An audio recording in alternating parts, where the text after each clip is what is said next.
Okay, today we will explore graph connectivity for undirected graphs. And in the next class, we will go into the case for directed graphs where the max flow min cut theorem will come in, the famous one. So, yeah, let's start with some definitions. And I think in the meantime, there are some notations that I'm not sure whether they have been introduced, but as we go along, we can explain what they mean. Okay, so the question is, how connected is a graph? So we saw last time that the definitions of a bridge and a cut vertex, that if we remove a vertex, the graph, the number of components in the graph increases, or a connected graph becomes disconnected. If we remove an edge, if it's a bridge, then removal of that edge makes a connected graph disconnected, right? So, so let's look at the let's ask the following question: what will it take to make a connected graph disconnected? Or rather, what will it take to make a particular graph disconnected? What will it take means you have to obviously remove certain things. If it is already not disconnected, you will have to remove certain things. So what are the things, or how many vertices, how many edges do you need to remove to make it disconnected? So essentially, we'll have to remove some vertices or some edges. In fact, there are also concepts which will where both are allowed. So you can remove a number of vertices and number of edges and so on. But in this case, as of now, we will only look at either of these two cases, either removal of vertices or removal of edges. And you can actually look at Harare's book, where the concept of removing both is also discussed. So let's ask, how many vertices or how many edges do you need to remove? So that introduces two definitions. One is vertex connectivity. Okay, so vertex connectivity, also called point connectivity. Point is vertex, right? So vertex connectivity or point connectivity, or in general just connectivity.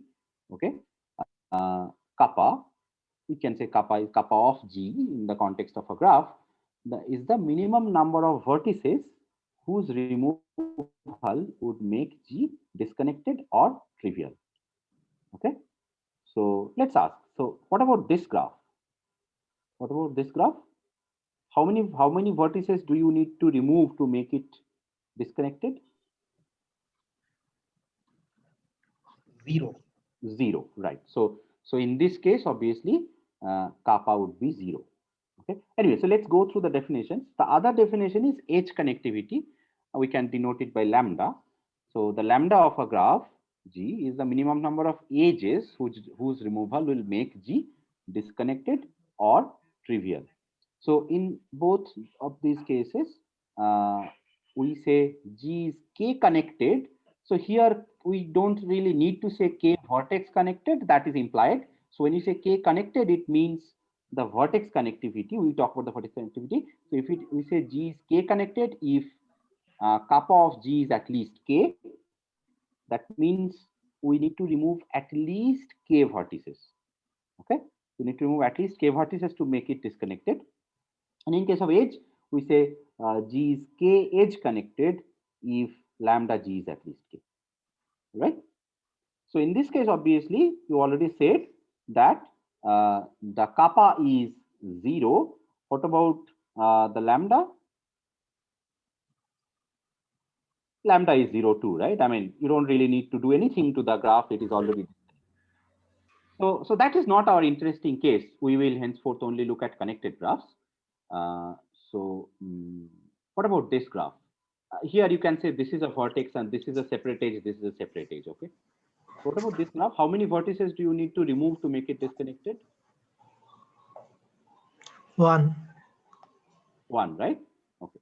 Basically, you can remove this vertex, you can remove this vertex, you can remove I mean, there are lots of vertices which you can remove to make it disconnected. So here, this is a graph with some card vertex, okay? So kappa is 1. What about lambda? I mean, you can remove, for example, this edge, right?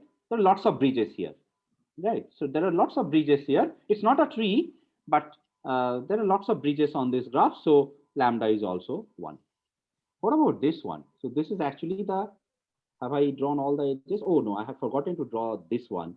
Okay, so let me actually draw this now. I will correct the slide later. So let's say this edge is also there. I actually meant it to be there, and this edge. So these two edges, suppose they are also there, uh, then uh, what is the kappa and what is the lambda? So this is actually the complete graph K6, right? Have you heard of the complete graph? Yes, sir. Okay, good. So what about this? So think about it. How many vertices do you need to remove to make it disconnected or trivial? Okay, so let's go one by one. There are 6 vertices. So if we remove this one, what will happen? It will become K5. If you remove another vertex after that, it will become K4, right? So in this way, where will you end up? You will end up removing 5 vertices, right? And then it will be the trivial graph, one node, one vertex, right? So in this case, then kappa is equal to 5. Now what about edges?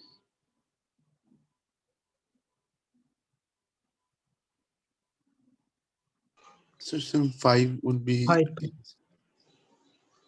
Yeah, so 5, let's say, can you remove 5 edges so that the graph becomes disconnected? Minimum number of edges which you need to remove to make it disconnected or trivial. 6, I think. minimum number of vertices whose disconnected or trivial. This edge is K connected if It's 5, right? So see, if you just take any vertex and remove all the edges, lambda minimum. right? So just remove all the edges like this. These edges are gone. Let's okay. ওটা take or Hey, folks, can you go on mute if you are not interacting just for this, whatever we are asking? So just please go on mute. Okay, so see, you can actually remove the edges incident on any one vertex. So 5 of them, and then the graph is disconnected. The graph will be one node in one component and everything else in another component, right? So it's actually the lambda is also actually 5, right? So in this case, kappa is 5 and lambda is also 5. Okay, so now these examples may mislead you to believe that kappa and lambda are always going to be the same, right? I mean, kappa is 0, lambda is 0, kappa is 1, lambda is 1, kappa is 5, lambda is 5. So it looks like they are always going to be the same. Well, actually, that's not the case. So let me clear the annotation.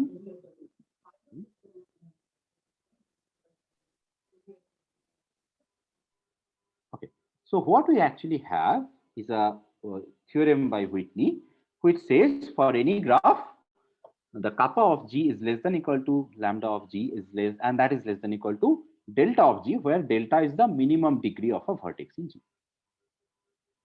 Okay, so let's try proving this. So first, let's try to prove that the lambda is less than equal to delta. I mean, when I'm not writing the G, it just means that we are in the context of some graph. It's for the convenience. So let's try to prove first that lambda is less than equal to delta. That means the edge connectivity is at most the minimum degree of a vertex in that graph. So for example, if a graph has no edge, right? So if if graph has no edge, then all the degrees are 0. So then lambda is also 0. We don't really have to remove anything, right? So we are done. Either the graph is trivial or it's already disconnected. So for delta or lambda both 0, this is fine. Now, otherwise, suppose there are edges. So then consider a vertex with degree delta, which is supposed to be the minimum. So consider a vertex with the minimum degree. Now, if you remove all the edges incident on that vertex, then G becomes disconnected. I mean, that particular vertex will be disconnected from the rest of the graph. So this portion is very easy, right? This portion is very easy. I mean, that's what we saw for the complete graph as well. That there were 6 vertices, but all of them had degree 5. So you just need to remove all the edges for one vertex, and then that edge becomes disconnected from the rest of the graph. So this side is fine. So what, just notice one thing here very carefully, that what it means is that take a vertex with the minimum degree, and if we remove all of those, then the graph already becomes disconnected. Now, that means that it is enough to remove delta edges. So why are we writing lambda less than equal to delta? Because we have just proved that it is enough to remove delta edges. It may be possible to remove less than delta edges still and make the graph disconnected. So lambda can be still less than delta, but it is at most delta. We have shown that if we remove delta edges, then the graph becomes disconnected. Okay, so we have shown this portion. That's clear, right? So let's go to the first portion here, kappa less than equal to lambda, which is more interesting. So let's try to prove kappa less than equal to lambda. First case is G is trivial or disconnected already. Trivial means a single node or disconnected already, then kappa is equal to lambda is equal to 0 anyway. So we are done, equal less than equal to thing. Okay, now case 2 is suppose lambda is equal to 1. Okay, so G is connected with a bridge. Okay, so G is connected with a bridge means we can remove one edge and make it disconnected.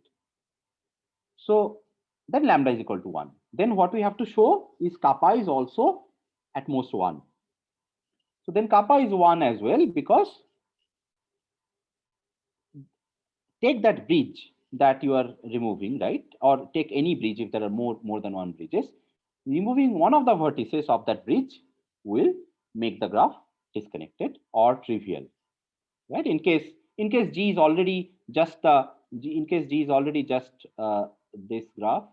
Sorry, yeah, G is already just yeah. In case G is just this graph anyway, K2, then that itself is a bridge, and removing one vertex will make it trivial. But otherwise, whatever bigger graph it may have, you take one bridge, that's going to make the graph. Let's suppose this is your bridge, right? So you take, if this is your bridge, then removing either this vertex or this vertex will actually also disconnect the graph. Okay, so one question. yes. If that bridge is like one end is just one node and Yes, another yes, end is means if it is like say 3 vertex connected with 2 sorry, edges, like you just say again. sir, shall I type in chat? Yeah, please. Okay, please type in chat in the meantime. Okay, maybe I'll just wait for the question. The chat is disabled. What I'm saying is, I'm sorry. I'm sorry. I'll yeah, please.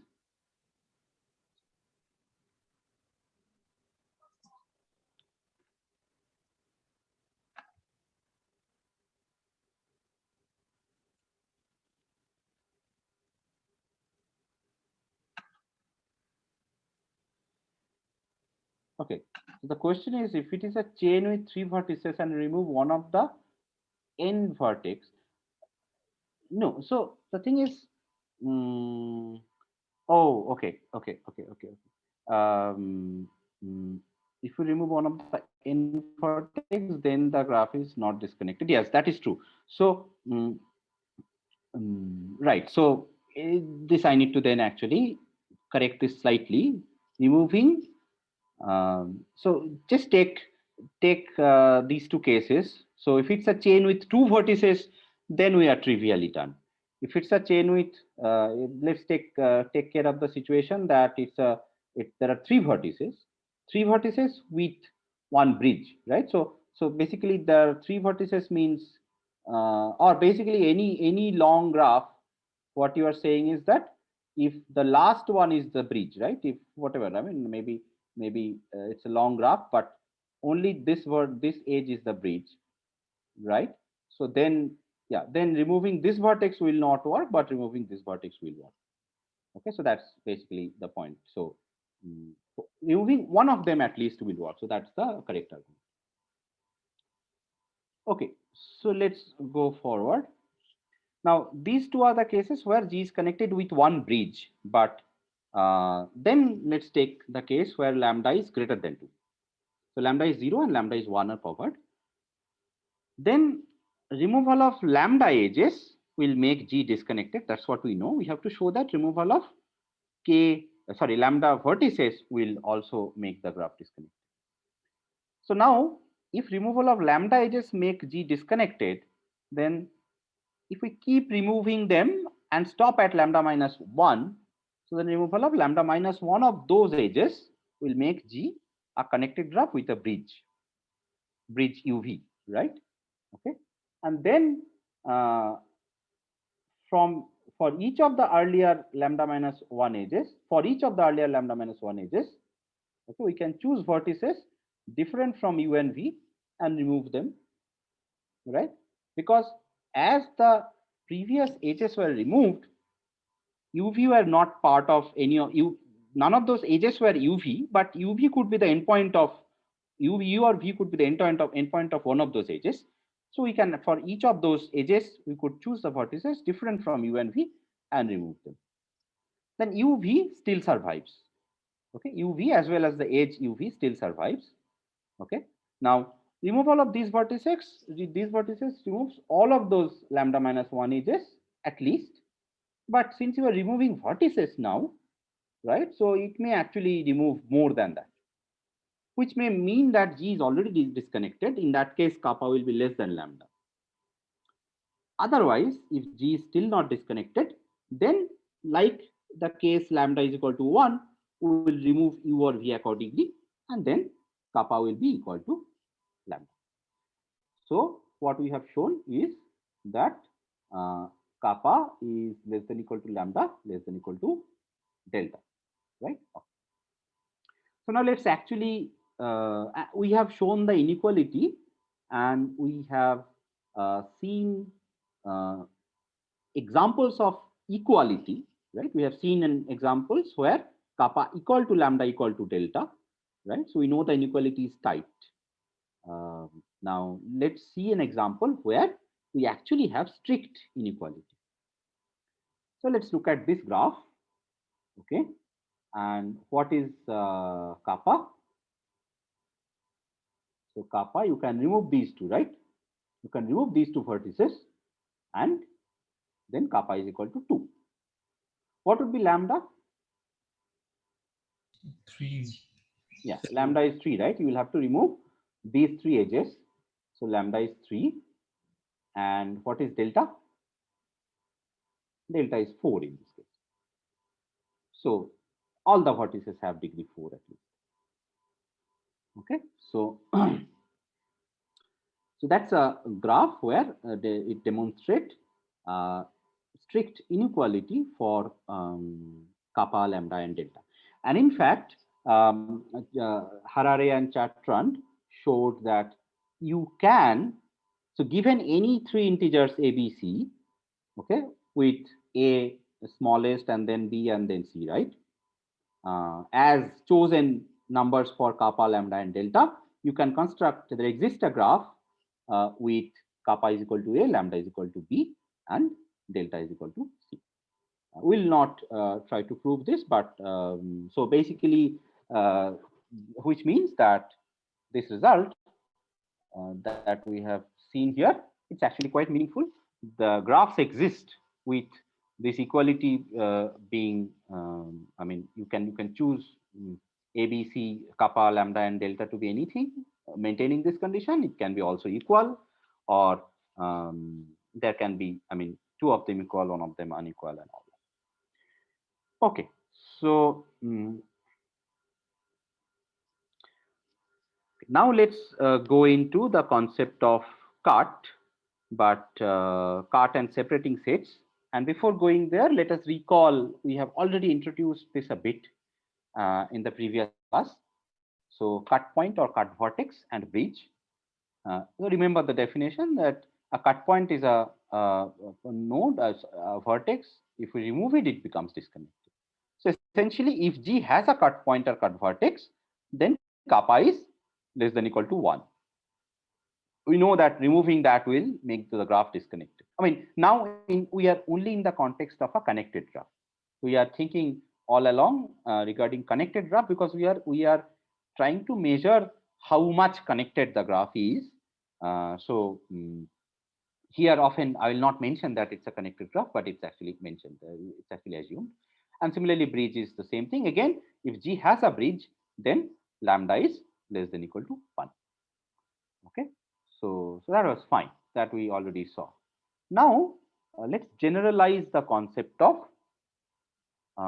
cut point and cut point or cut vertex or bridge.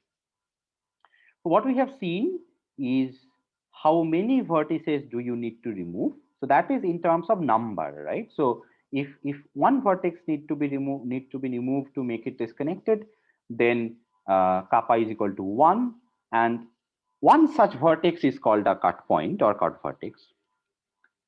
Now a subset of the vertices is called a separating set if removing subset of the vertices, right? So removing those vertices will make the graph disconnected.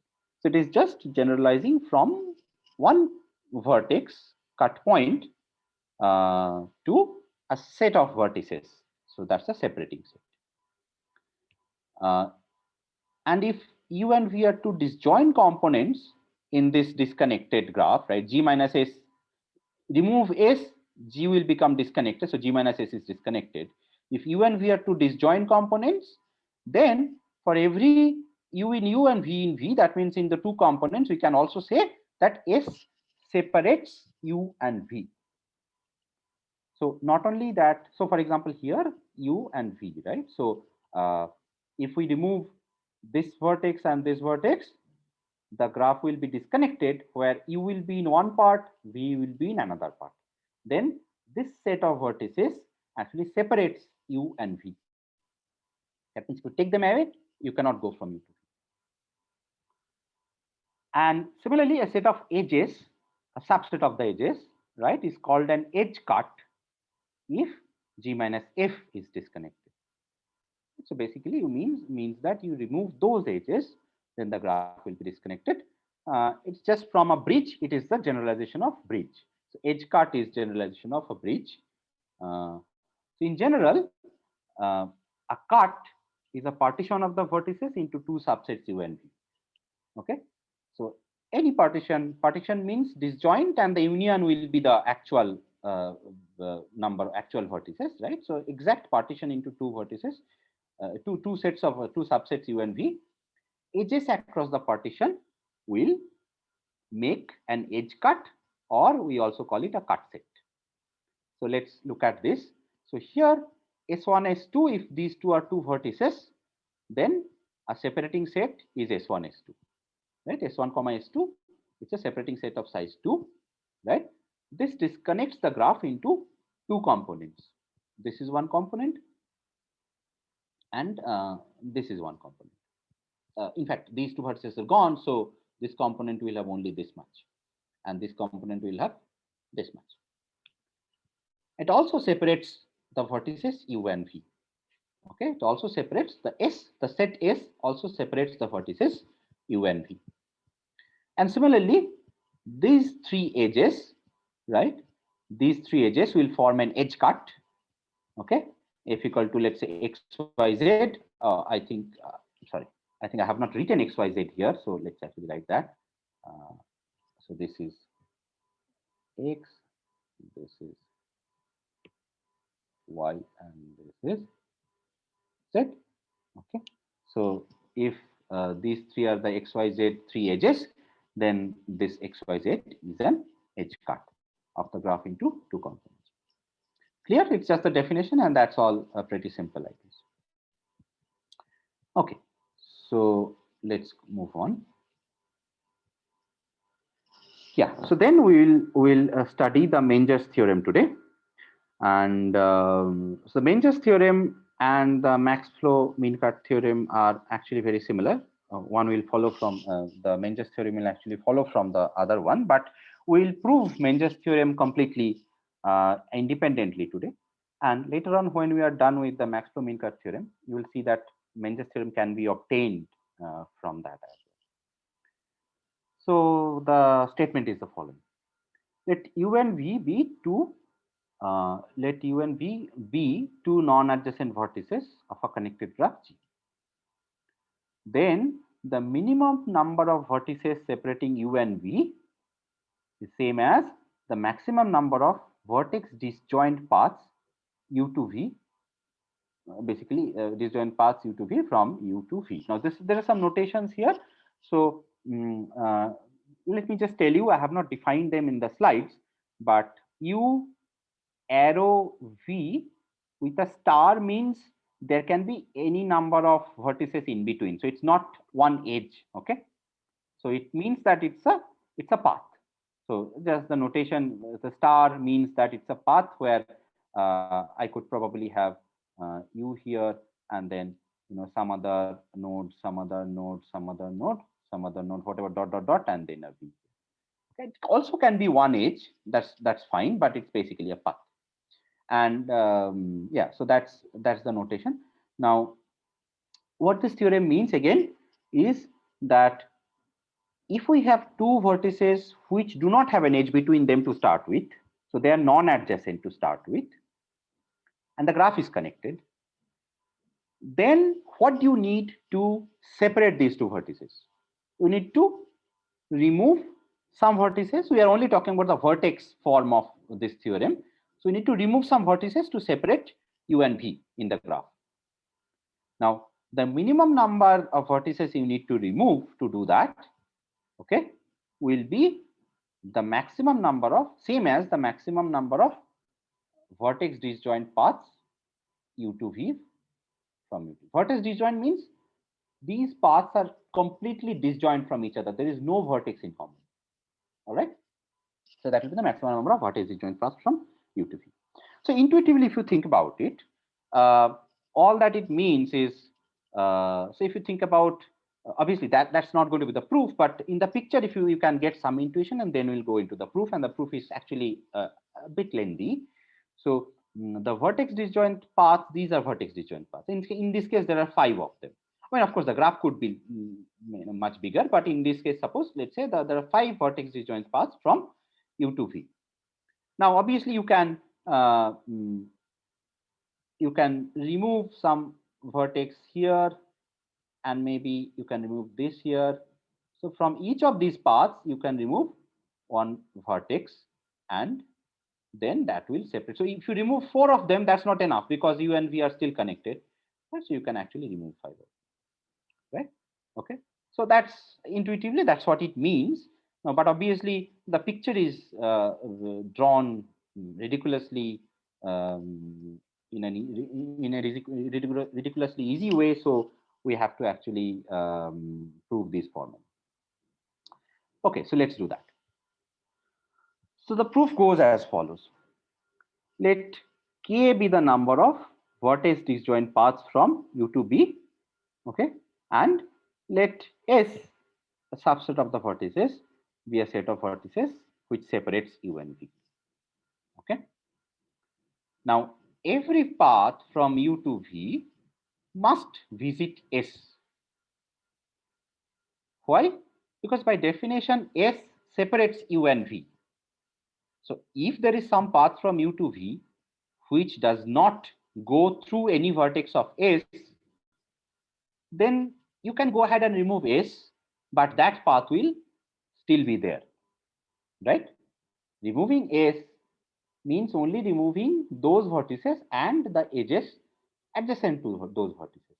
So unless you are actually visiting those vertices, your path is not going to be affected. So that means since S does separate U and V, every path from U to V must visit S. And these paths are vertex disjoint, right? So these paths are vertex disjoint. So the number of vertices you need to remove has to be at least k. Right? So this side is trivially simple, or I mean rather simple. So the case that the case that if k is the number of vertex disjoint paths from U to V, then you need to remove at least those many vertices to separate U and V, right? So that is clear. The other side will be actually quite complicated. Okay, so let's remove this.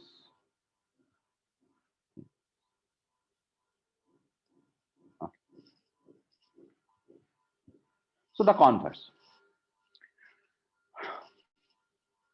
So to prove the converse, first let's take S to be a set of vertices of smallest size, and we have said the smallest size is k, separating U and V. We need to show that there are at least k vertex disjoint UV paths in G. Okay. So now what we have shown already is if there are k vertex disjoint paths, then you need to remove at least k vertices to make U and V separate. Now what we are doing the other way. If we have that we need to remove if removing k vertices suffices, or S is a set of k vertices of smallest size which separates U and V, then we just need to show that there are at least k vertex disjoint UV paths. The first case is k equal to 1. Okay, so k equal to 1 means just there is a cut point. Okay, so k equal to 1 means there is a cut point, and that means removing that cut point will make the graph disconnected. Then we need to show that there are at least k vertex disjoint UV paths, but k is equal to 1. So all we need is there is one path from U to V. Well, that is obvious because G was connected anyway. So since G is connected anyway, there is one path from U to V. So we are done. So k is equal to 1 is rather trivial. Now for larger k, what we will do is we will kind of go from small graphs to larger graphs by induction, and the ordering is given by the number of vertices plus the number of edges. That means we will assume it for some size of graphs, and then if either the number of vertices or the number of edges increase, we'll try to prove it for there. Or if we want to prove it for some graph with some number of vertices and some number of edges, and if we can get another graph which has either lesser number of vertices or lesser number of edges, then you can assume by induction that our property holds for that graph, and we will try to construct something for our graph. All right, so that's the ordering we are using for induction. Now for this, the base case is m equal to 1 or 2, these are covered. So what is m equal to 1 or 2? M equal to 1 is the trivial graph, one node only and no edges. M equal to 2, well, I mean 2 nodes only, no edges. Then m equal to 3 could be 2 nodes and one edge between them and so on, right? So basically, so these cases are covered because in all of these cases, k is equal to 1, right? So all of these cases, the connectivity, the kappa is 1, right? So removing one vertex will do the job. So the base cases for our induction are covered. Now let's say assume for larger k, assume So there are actually lots of cases here. So the first case is assume U and V have a common neighbor W. Let's remind ourselves, what are we doing? We are assuming that S is a set separating U and V in G. U and V are not already connected by an edge.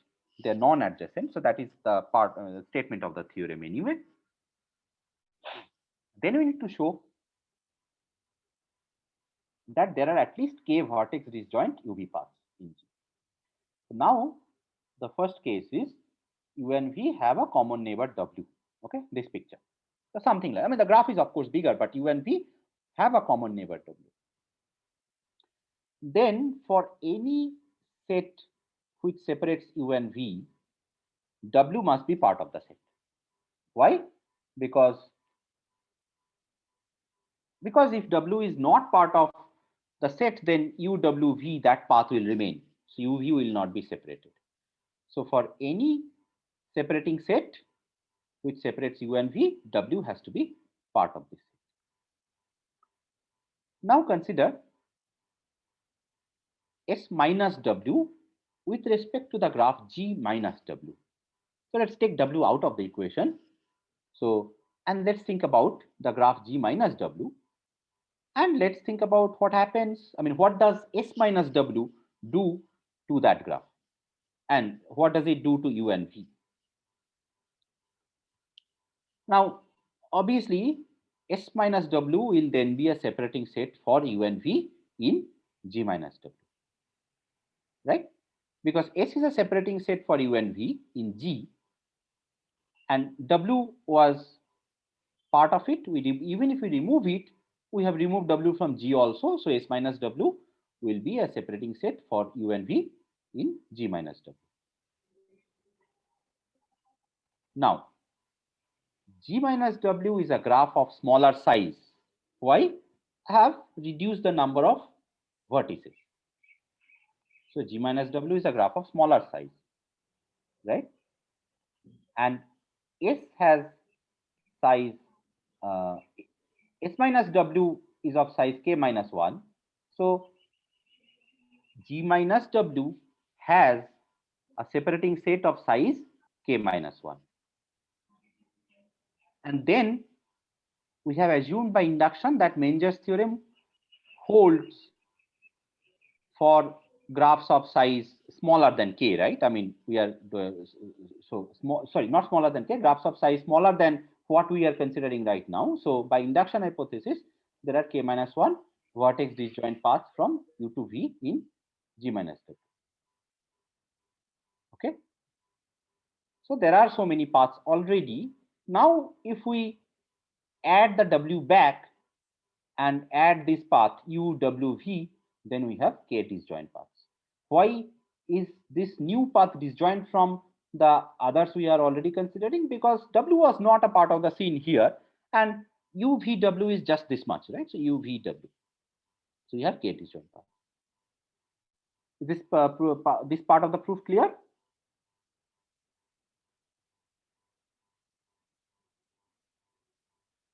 Okay. So the main key point here is essentially this induction, that we are reducing the size of the graph and then assuming the induction hypothesis on that size. And the induction hypothesis is my theorem actually. Okay, so this means we have proved it for the case that U and V have a common neighbor W. But let me tell you, we have actually just done the small part, so the actual larger part is remaining. We'll come to this picture, but before that. So, so what we are trying to prove is this. Now, the second case is U and V have no common neighbor.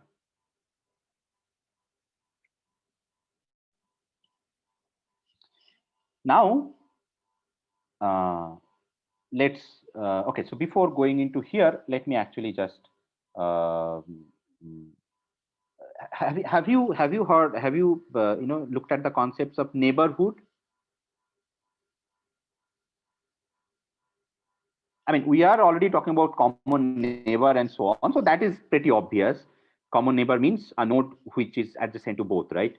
So that is pretty obvious. But do you know the concept of a neighborhood?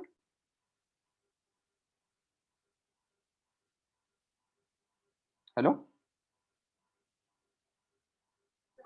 Sir, all the nodes that are connected to that node is the Yeah, name. but I mean, what I'm asking is, was it covered in the No, first no, couple of classes no. on graph theory? Okay, so let me actually just quickly tell you the concept of a neighborhood now, and then we'll move on.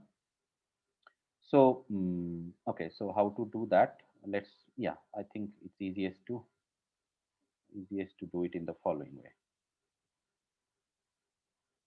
Okay, just a moment. Let me, yeah, let's go back to, let's take any of these graphs. Okay, let's take this graph. Okay, so the neighborhood of a vertex u is the set of vertices that are adjacent to it. Okay, so neighborhood is simply the set of vertices that are adjacent to it. So that's pretty simple, right? So let's say the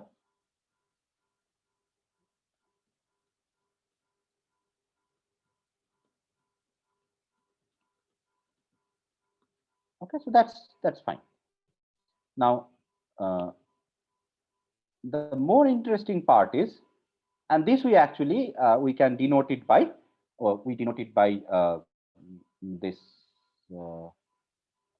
yeah, we denote it by this n star. Okay, or sorry, not n star. So we denote it by n of u, and this g's as a suffix is just to make the context clear that we are talking in terms of g. In graph G, the set of vertices which are connected to u, not connected, but which are adjacent to u are the neighborhood, right? Okay, so this is actually a better graph to talk about. Now, what is n star? N star is actually n star is actually n star in context of some graph, right? Is this is actually the set of vertices connected via some path to u. Okay, so it's just like the path thing, right? So we were talking about a path u to v, where u arrow star v, right? So the star means it doesn't have to be. So here, of course, the full graph is connected. So neighborhood star means the full graph can be reached. The full graph will be full, all vertices will be this. But let's say we have disconnected the graph by this cut set, right? So then, if this is your vertex u, if this is your vertex u, the n star will only be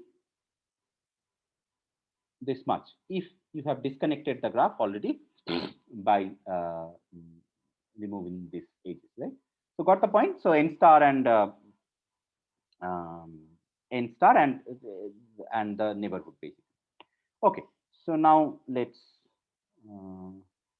move on, and I'll actually keep it here.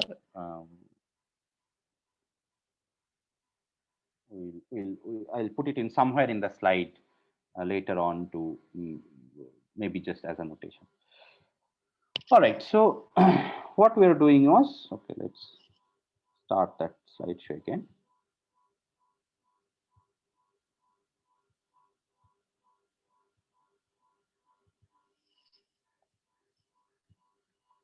Yeah, so here we are assuming that u and v have no common neighbor. We still have to show this thing. Now let us denote HU to be the connected component in G minus S on U's side, and HV to be the connected component in G minus S on V's side.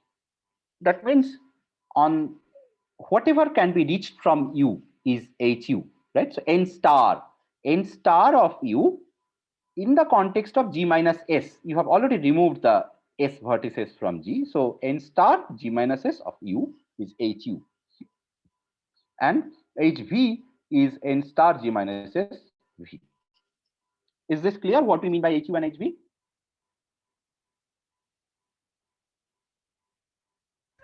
Yes, sir. Okay, good. So in the picture, as you can see, this is U. Obviously, there are edges. Okay, so there are edges which I have not drawn here. I'm just trying to show you by the colors. Let's say this is your S. Okay, V prime is something we have not talked about yet. So this is your U. This is HU. If you have removed S from G, then this portion will be gone, right? So HU will be some portion like this, and U is somewhere here. Now we make again some cases.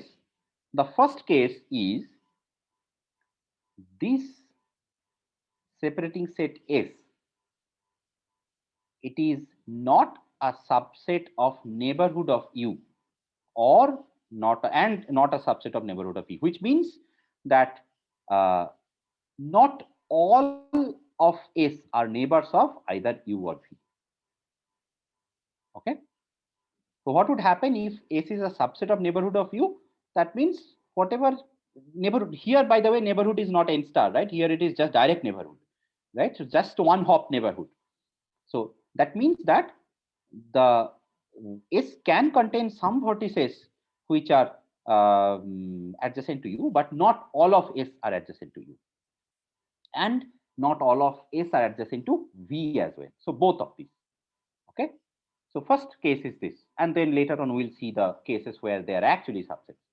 So first case is this, that not all of S are neighbors of either U or V. Then we will construct a new vertex V prime and construct the graph GU to be this HU, then this S, and whatever edges were there. Okay, and we'll also add all the edges W1 V prime, W2 V prime, blah blah blah, WK V prime. So all the edges from S to V prime. Okay, so whatever edges were there plus this V prime, it's a new artificial vertex, and all the edges like this. Now, first claim is by this. Note that we have not considered HV at all. So V part is gone, right? So V part is not our consideration right now, right? So HU one side, HV maybe another side, but V part we are not thinking about. We have only extended HU and then S, the separating set, and we have created a new vertex V prime. The first claim is the graph GU is of smaller size than G. Well, obviously our aim is to apply our induction hypothesis on this graph, and then construct number of paths from this graph to our original graph somehow. So the claim is graph GU is of smaller size than G. So firstly, the number of edges in GU is at most that of the number of edges in G. Why? So for GU to be smaller than G, we need none of the number of vertices and number of edges, either both of them are smaller or one of them is equal, another is smaller, right? So number of edges in GU is not more than the number of edges in G. Why? Because since S is a minimum separating set, all vertices Wi's, right? So these are the separating vertices, must be adjacent to some vertex in HV, right? So this is the minimum separating set.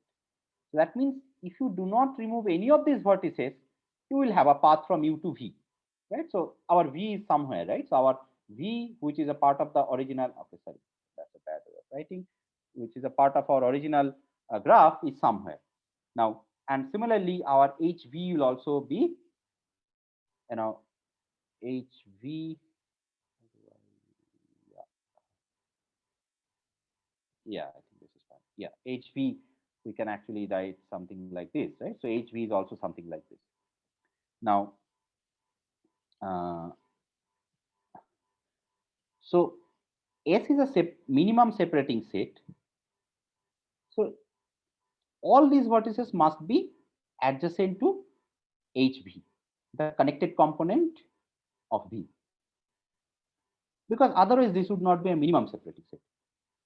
Now, in GU, all of these WIs are adjacent to only V prime. Yes. So could you please explain that point again where S is a minimum separating set, so all WIs must be adjacent? Okay. See, what does it mean by S is a minimum separating set? Suppose that means if you that means removing S disconnects U and V, and you need to remove at least S. So suppose you don't remove this vertex W1 or one of the vertices. Okay, suppose you don't remove any one of the vertices. So U to some path is there up to W1, and W1 to some path is there up to V, right? Yes, sir. Okay, now the claim is W1 to the next vertex. This next vertex must be a part of a connected component of V, obviously, because there is a path, right? Yes, sir.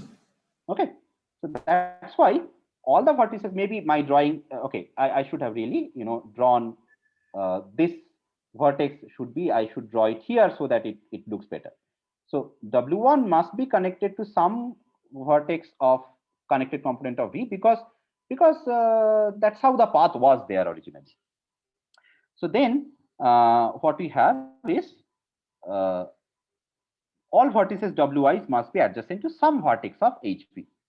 Now in GU, all Wi's are adjacent to only V prime.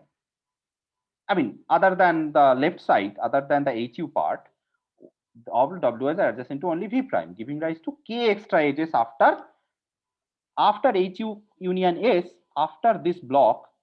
Okay, there are only K extra edges. Now in G as well, there will be at least K extra edges in the same way, because each of the WIs will be connected to HV, right? So then in the same way, then the number of edges of G must be same. I mean, must be at least as much as number of edges of GU. Okay, so what we have shown is GU number of edges is not greater. So we have not really shown that GU is smaller. We have to show it by the number of vertices. So secondly, we have assumed that S is not fully, and the vertices of S are not fully neighbors of U, or not all of them are neighbors of V. So again, let me draw the V here. Let me write the V here. So the vertices of S are not all direct neighbors of V. That was our assumption. So HV, this connected component, this full big thing that we are drawing, that cannot be. Oops, I'm sorry, what happened here? So this connected component, yeah. So it cannot be just the vertex V like this. It has to be something more, because if it was just the vertex V, then we would have had this would have been just we would have had a direct neighbors, right? Then all of them had to be the direct neighbors, but all of them are not direct neighbors. There is something which goes to something here and then something like this, right? It cannot be all of them are direct neighbors. So the number of vertices in the connected component of V has to be at least 2. So that means what we wanted is done. Then that means G has more vertices than GU. So GU is this portion and G is this portion, right? So G has more vertices than GU. That means we can apply our induction hypothesis on our curated graph GU. Then GU is smaller than G, and suppose S prime is a separating set for U and V prime in GU. U and V prime in GU. Suppose S prime is a separating set. Now, S prime And what is the difference between S prime and S? Obviously, there can be some common nodes, but there can be some nodes which are in S but not in S prime. So if you think about S prime, what does S prime do?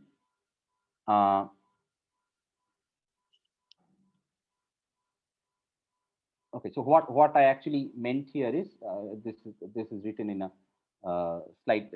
This statement is wrong. Let me correct it. Okay, so what we want to show is S prime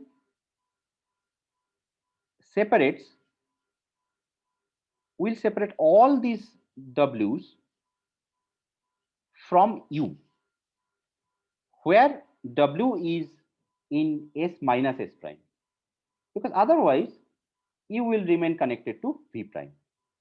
Because all these W is connected to V prime. Let me actually clear this annotation. So all of these W's are connected to V prime.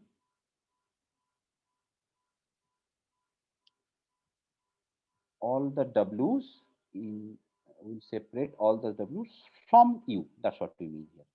Okay. So S prime will separate all the Wi's from U in the graph G, original graph G. Because if it does not separate all the Wi's from G, then U will remain connected to V prime. So suppose S prime is some vertex set like this. Maybe some of them are common, but some of them are not. But then it has to act as a boundary or barrier between, let's say, this and this. Right? It has to be a barrier between this and this, because otherwise I can reach from U to W1 and V prime. Right. So that's why S prime has to be S prime has to be separated between U and all of them. Some of them are already gone, so S minus S prime. So some of them are already gone, but the ones which are not in S prime, you must separate that with U. Sorry, the S prime must separate that with U. Okay. Now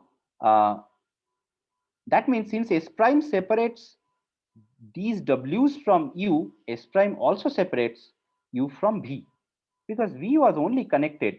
So V was here, and V was only connected somehow through these vertices, right? So removing these vertices made sure that U and V are disconnected. So if you can disconnect these vertices from U, then you can also disconnect U and V. So then S prime separates U and V in G. But then our assumption is that in G, the original graph, the minimum size of the separating set has to be K, right? You cannot remove less than K vertices and separate U and V. So since it separates U and V in G, S prime, the size of S prime also has to be at least K. Okay. So now what do we have?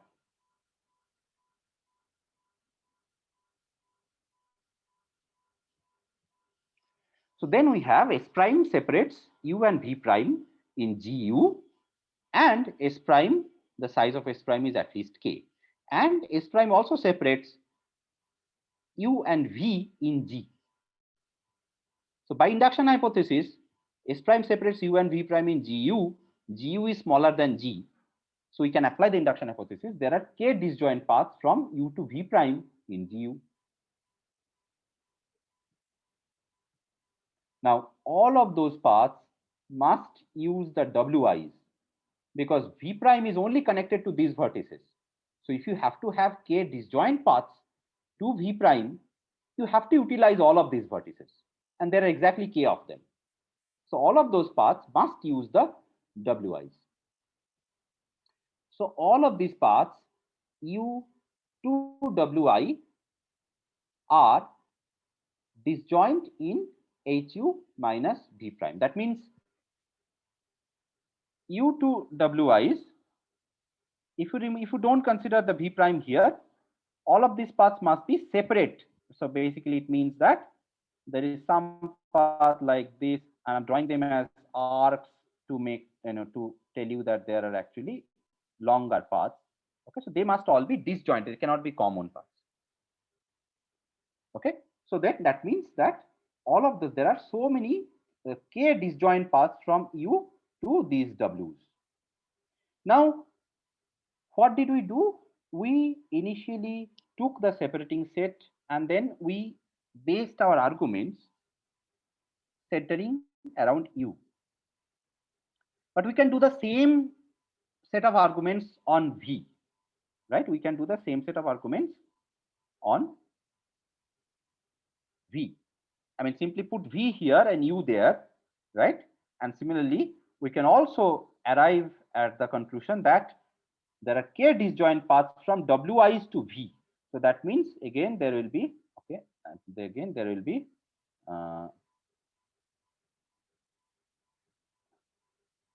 be k disjoint paths from different ways, right? So Wi's to V, right?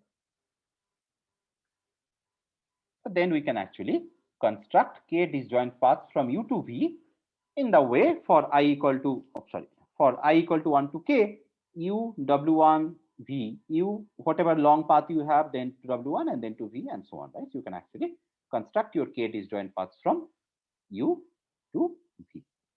Okay, so I guess it was a bit complicated proof, but hopefully you understood this. Is there any question on this part? We haven't finished it yet, though. We actually have a little bit more remaining.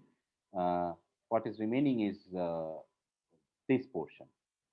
The remaining case is, well, we assume that not all of S is a subset of a neighborhood of U or neighborhood of V.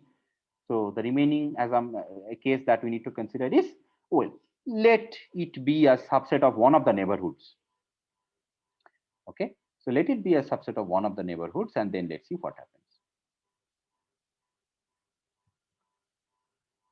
So suppose S is either a either totally within the neighborhood of U or totally within the neighborhood of V.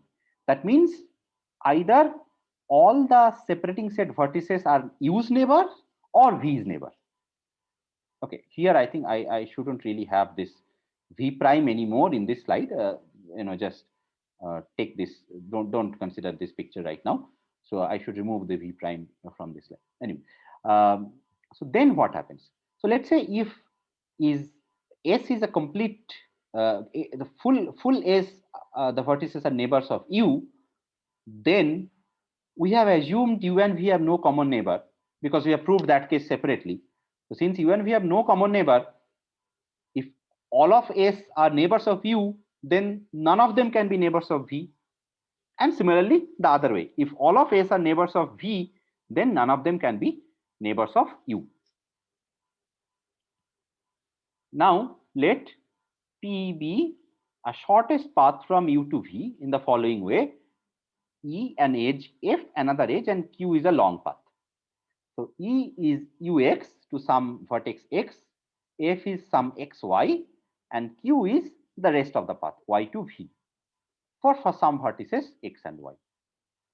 Now by assumption, U and V have no common neighbor, right? So Y cannot be V. I mean, if Y was V, then X would have been a common neighbor between U and V, right? So Y cannot be V. So essentially it means that this path at least has length 1. This portion has length 1, or the whole path at least has length 3. Now what we do is we remove this edge F. Then G minus F is a graph smaller than G. Well, obviously G minus F is a graph smaller than G. And then let S prime be a minimum set separating U and V in G minus F.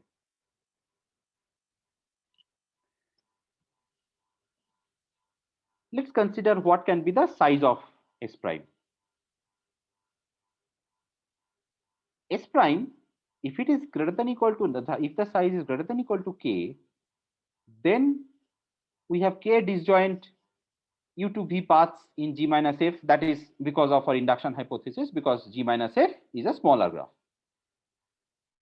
So for a smaller graph, we can readily apply if if yeah, if S prime is a minimum set separating U and V in G minus F, then if that size is at least K, then we already have K disjoint paths from U to V in G minus F. And then those paths will also work in G. See, remember that we have to finally show that in G we have K disjoint paths from U to V. So if S prime is already greater than or equal to K, then we have it. Okay, but that was the case which is easy. The other case is obviously G minus F is a smaller graph. So what if S prime is less than K? Then consider the vertices U and V in G minus S prime. Okay, so let's say in G minus S prime, not G minus F, by the way, this is in G minus S prime. So since it takes removal of K vertices to make G disconnected, removing just S prime will not do because S prime is of smaller size. So even if we remove S prime in G minus S, U and V will still be connected. Okay, in G minus S, U and V will still be connected. And then every path in G minus S, every UV path in G minus S must travel through this F edge. Why? Because in G minus F, S prime works as a separating set. But if the edge was there, then S prime does not work as a separating set. So that means that edge must be responsible for the path U and V. And we know that such path exists because S prime cannot be enough to separate U and V in the bigger graph G. So then what we know is X and Y must not be part of S prime. Because, I mean, in G minus S prime, they are going through XY. So X and Y must not have been removed. So X and Y are not part of S prime. Okay. So now that means we can add S prime to X and make X Sx, and we can add S prime to Y and make Sy.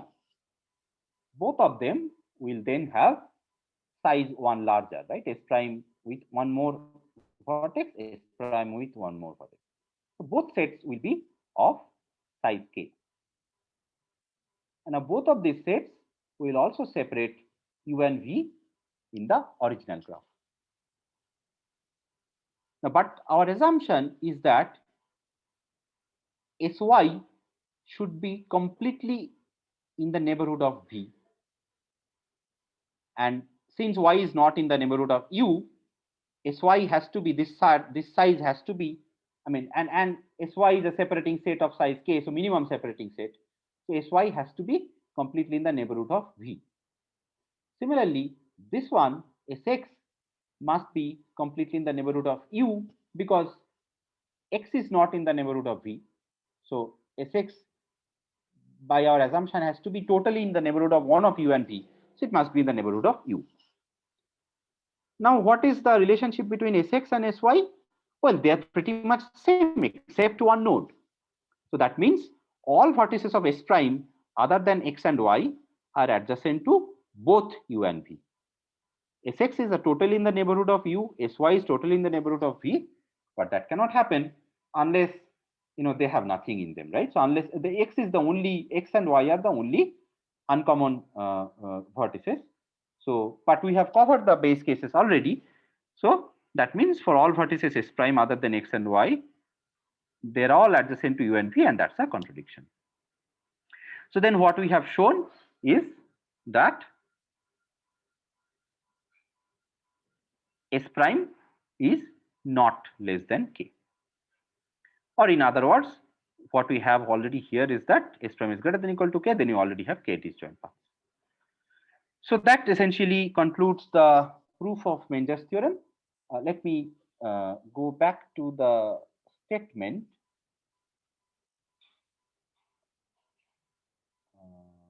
Yeah. Okay. So what we have proved is